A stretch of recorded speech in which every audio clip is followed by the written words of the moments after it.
What's up, folks? Welcome back to the channel. Boozer here. Thanks for stopping by.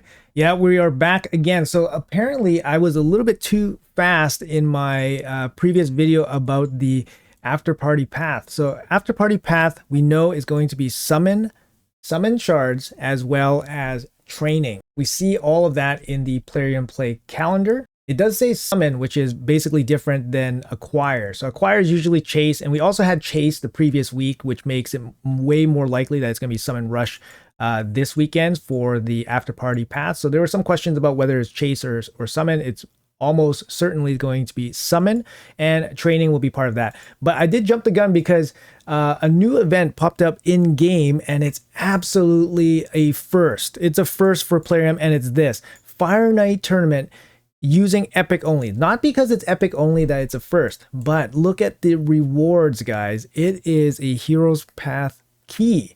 Now, I've never seen this before, and this is a first from Plarium, basically taking a part of the hero's path, or another, a deck of fate or another event or whatever, and putting it in this type of event, and especially a key. A key is very interesting.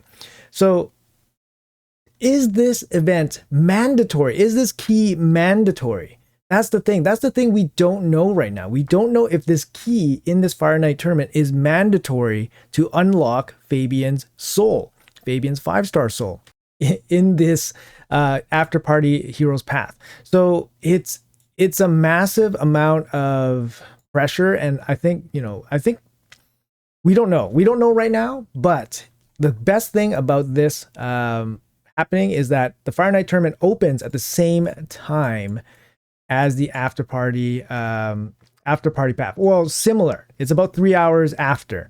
So here is a little bit of advice for you guys. Make sure you guys are, checking your vaults. Make sure you guys are aware of how to properly manage this Fire Night tournament, because you might be out of luck. You might be out of luck if you don't have an epic team able to get through this Fire Night tournament. If that is the case, I would highly recommend going down, obviously, going down to normal difficulty and doing as low as you can properly complete. It's not the end of the world to spend a little bit extra energy to try to complete it, but obviously this extra energy could have been used to train food and all that stuff, right?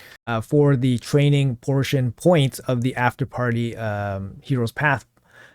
So it's a little bit of a curveball. It's a little bit of a curveball, but a little bit on the bright side is that it starts roughly at the same time as the after party hero's path. Definitely don't go all in on the hero's path right away. I'm going to say that to you guys right now. Don't go all in on the hero's path right away, because you want to have the knowledge of what this is. You want to have the knowledge of what this is. Maybe this key comes pretty early, right? Maybe this key comes pretty early, and maybe it helps you out during the hero's path. The absolute worst thing that Plarium could do is make this key in this event mandatory. If they made it mandatory, I don't even know what to say. That is a new level.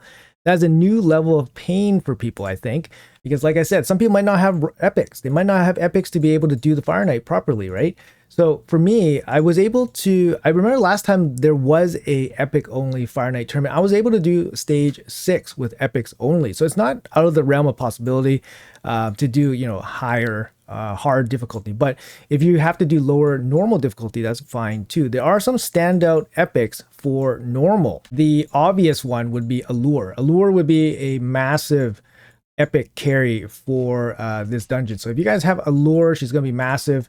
More so for normal Fire Night as opposed to hard Fire Night. Obviously in hard mode, the turn meter drop on the A1 doesn't work anymore. You have to bring a freeze.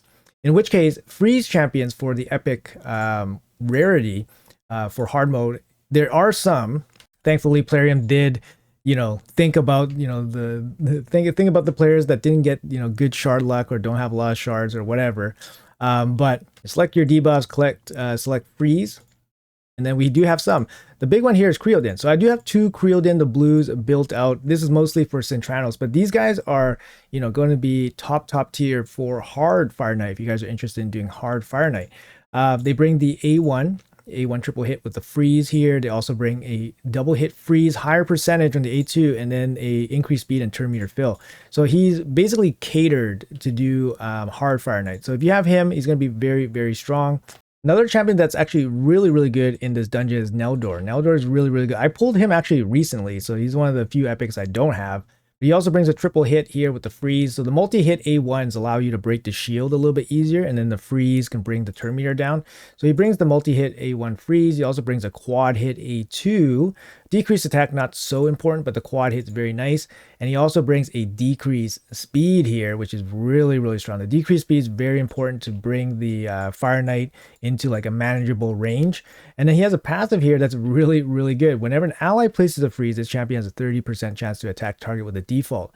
So if you pair Neldor with Creoldin, Creoldin has an A1 freeze, Neldor is going to come in with Creoldin, and then, they're going to have multi instances to freeze the Fire Knight. So these two are incredibly strong for the hard Fire Knight. So if you guys got these guys, make sure you guys get them ready for duty, basically, if this Fire Knight tournament is a must do. Beyond these two, what you guys are looking to focus on are basically multi-hit champions, ideally on the A1, and champions that can give you increased speed or decreased speed. So a champion like Rogar, which has a multi-hit decreased speed, could actually help you in normal or hard difficulty.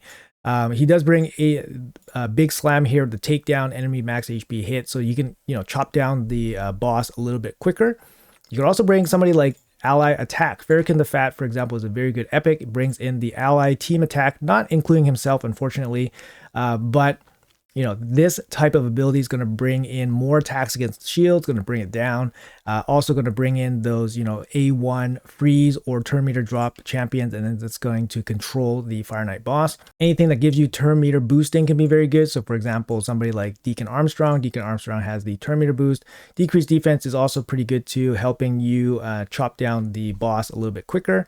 Somebody like Ruella can be really good as well. She brings a multi-hit on the A2, decrease defense, weaken, and decrease speed as well. Also brings a turn meter fill on the A3. Also has a triple hit on the A1, which is good to bring down the shields, as well as stealing turn meters. So she can be useful in Fire Knight normal mode. So there's some options here. But that's kind of what you'll be looking for in terms of trying to tackle that Fire Knight tournament. It's not going to be ideal for a lot of people, and you're obviously spending energy in an event that you don't really want to for a key, right? But we will see. We will see what will happen, because we will ideally, you'll ideally wait. Before committing to the after party path. So don't do it right away. And then have a look at what the Fire Knight tournament is all about before committing and figuring out a strategy from there. So anyways, guys, just a quick little, amendment to my earlier video. This little piece of information wasn't available when I was doing my video earlier. So this is brand new information for you guys. It might change the way you guys approach the event and all that, but this is a little bit of a curveball here. So just wanted to make you guys aware. Anyways, guys, thanks so much for watching. Appreciate it all. Hopefully see you guys in the next one.